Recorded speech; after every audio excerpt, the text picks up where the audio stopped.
I stand before the weight of truth, a debt too great for me to pay. No works of mine, no sinless youth, to wash the darkest stains away. I went astray through what I saw. My wicked heart kept me unable to see.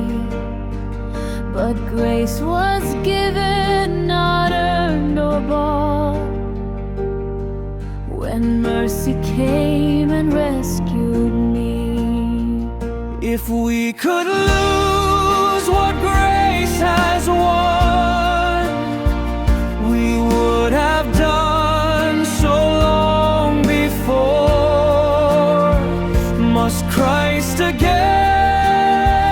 need to show up to bear the weight he bore once more?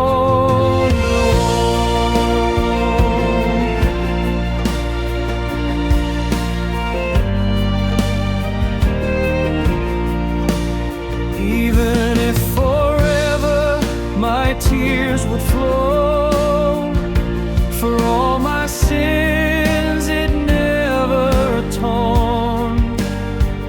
But love stepped in to save my soul. The cross declared